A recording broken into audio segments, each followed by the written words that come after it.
Starfield is a good... Yeah, see, it's not that bad, guys. Get your popcorn ready. Baldur's Gate 3 has ruined Starfield for me. Where Baldur's Gate 3 is a huge step forward, Starfield feels deeply stuck in the genre's past. Take Starfield's quest design, for example. Though the game is ostensibly about all about player freedom, in practice, that's only the freedom to choose which thread you want to pull at next.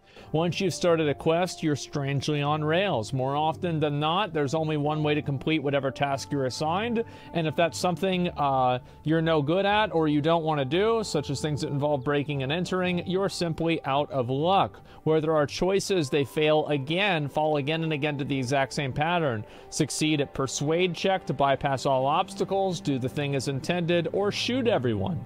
Where there is a major choice, it'll be like save the orphans or burn the orphanage down variety, but even those basic moral conundrums appear only rarely.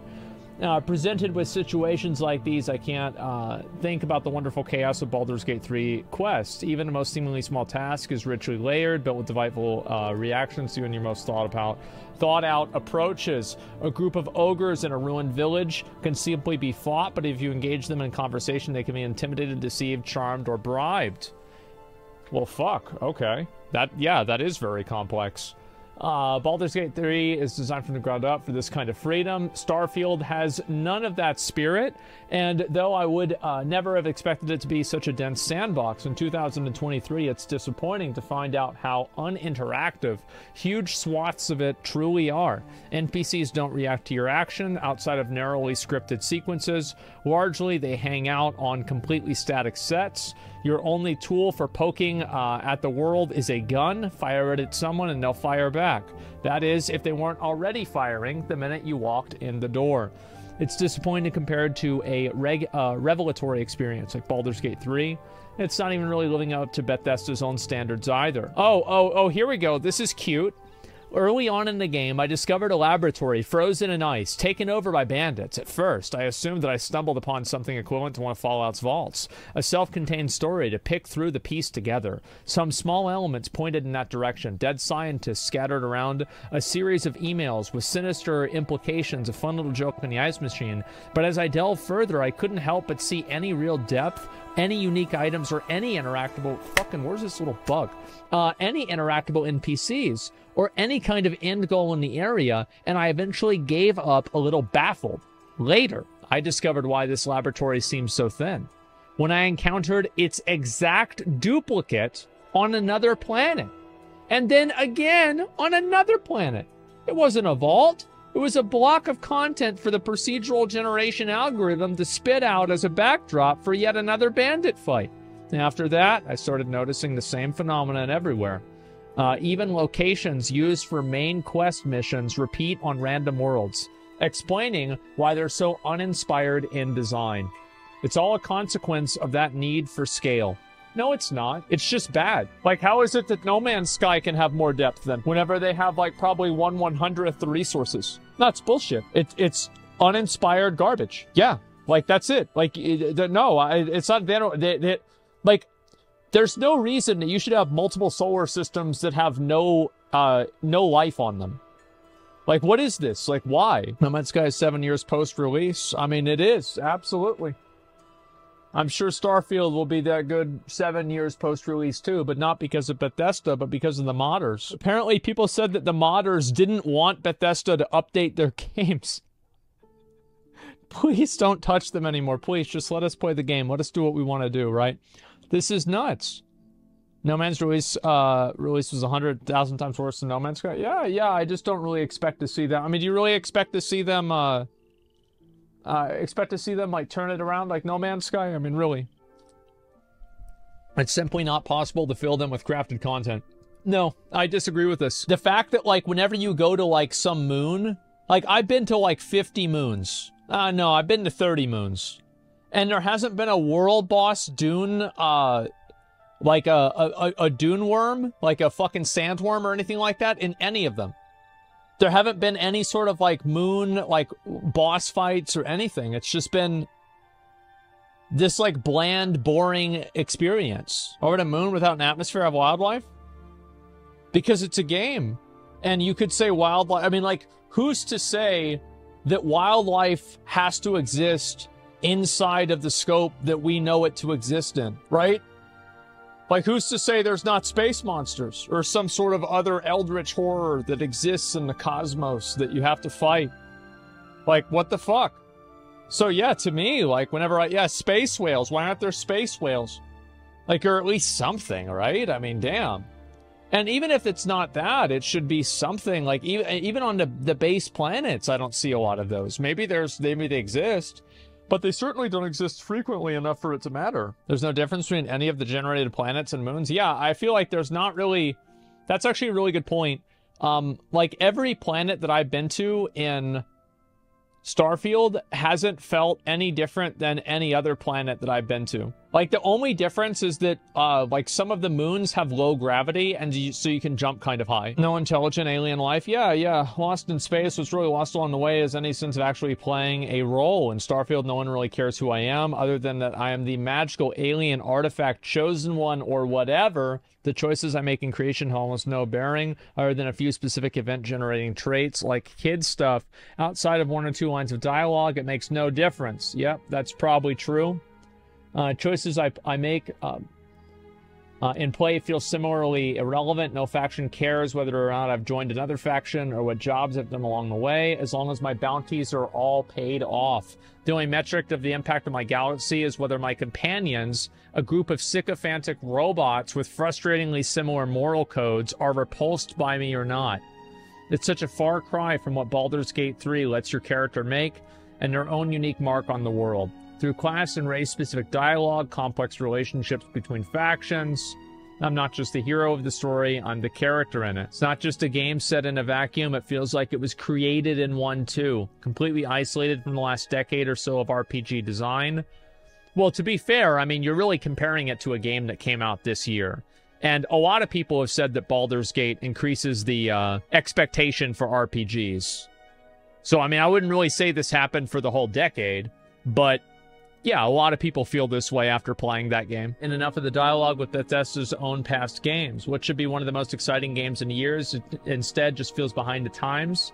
And at this point, every encounter I have just makes me wish that I was back on Faerun. I'm assuming this is in Skyrim. There are people that are typing, these are people that are making comments, etc. Starfield is definitely the more approachable RPG. The learning curve and difficulty of Baldur's Gate 3 will definitely scare some people off. No, I think the reason why Baldur's Gate 3 scares people off is because it's turn-based. I think that some people just don't like turn-based gameplay. It's just that simple. There's not really a lot more to it than that. They just don't like turn-based gameplay. I mean, like, that it's a non-starter. Like, that's the main reason, not anything else. Both are great games. One doesn't have to be terrible for the other one to be great. I think that that's not really true in this situation. I think Starfield is... People will play Starfield in, like, 3 years. For sure. Like, they still will, because Bethesda has, like, such a strong audience of people who are, like, super fans of their content and their games. Like, absolutely people are still going to be focused on playing them. But I think the reason why Starfield is going to continue to become popular is probably because of mods. The same as Skyrim. I think that's a big reason. But you've got to keep in mind, like, whenever Skyrim came out, the graphics for Skyrim were fucking insane. Like, for 2012 or something like that, it was absolutely phenomenal how good the graphics for the game was. So it's just like, because I remember, like, my PC could barely even fucking run it. So, like, whenever I see this, I think to myself, you know what? Like, I really... I don't see that same level of groundbreaking nature of Starfield. Skyrim was popular as fuck for 10 years? Yeah, exactly. Mods always carry the longevity of Bethesda game? Yeah, exactly. Let's see this here. Starfield News. Oh, okay, so yeah, guess what? Starfield News doesn't like it. It's pretty clear you've always been anti-Starfield PlayStation fanboys on their payroll. Baldur's Gate 3 is so much better than Starfield in every possible way. It's not even close. Not true. This guy says it's not true. Well, that settles it. PC gamer not knowing anything about PC. And this is done, the reason why I was opening up their character profiles is because so many of the people that are running defense for Starfield are just Xbox fanboys. So they're not even really running defense for Starfield. They're running defense for Xbox because Starfield is attached to Xbox. Like, that's it. Like, if Starfield was on PlayStation also, as well, they'd all be shitting on it too. But because Xbox is like, this is, you know, like they've chosen to invest $500 of their mother's money on an Xbox and not a PlayStation, well, they're not about to let that be a fucking mistake. So you're goddamn right, Starfield's the best game ever fucking made. I can't believe that these companies have wound up 30-year-old men to get in fights over who has the better $500 piece of shit. It's really impressive. 40-year-old men. Yeah, you're right. It's fucking pathetic. And so anyway, there are two different kinds of RPGs. Yeah, and look at this, right? People are just completely going out of their way to get mad about this. And also, like, I think that this article was very fair. I don't think anything this person said was wrong at all. Like, I don't even think that they didn't even really shit on Starfield that much. They just said it wasn't that great. Like, I don't think Starfield is a 2 out of 10 game. I think it's a 5 or a 6 out of 10. If you like sci-fi and Bethesda type games, then it's going to be higher. It might be an 8 or a 9 for you. But for me, it's like a 5 or a 6. It's all right. It's okay. That's about it. Yeah, 6 to 5, 6 to 10. Yeah, that's... I mean, damn. That's what Shroud said. Yeah. Stumbling step back. Okay, I remember this was nominated for countless awards. Xbox-centric on YouTube. Again, do you think he'd be making tweets like this if this wasn't an Xbox-focused game? No.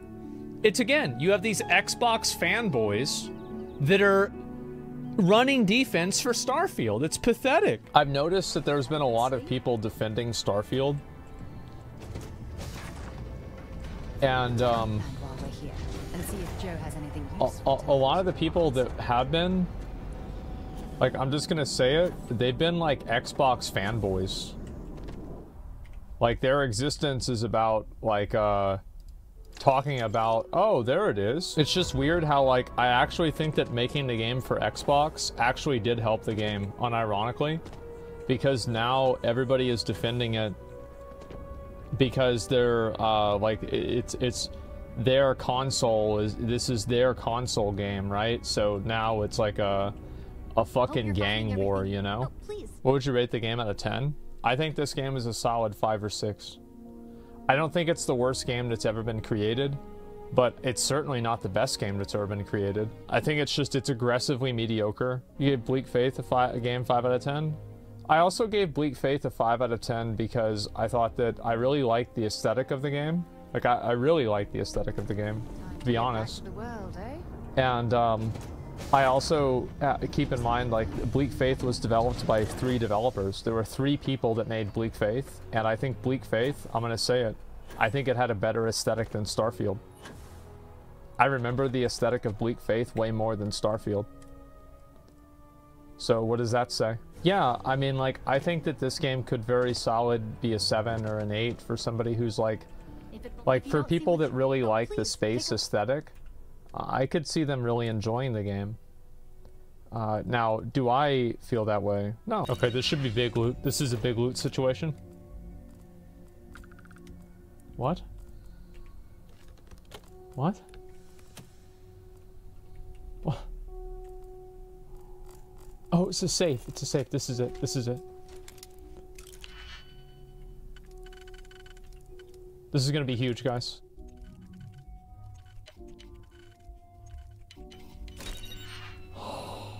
Dude, what's wrong with this game?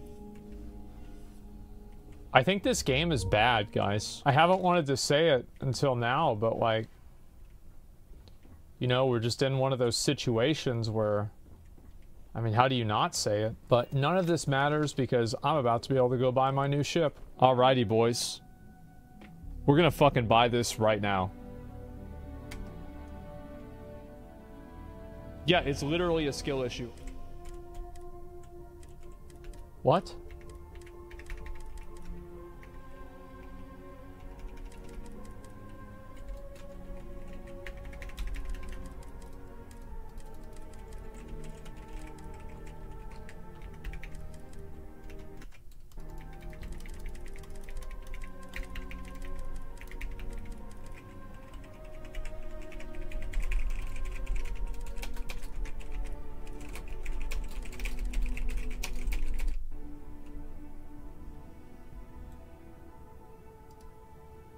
Type /reload.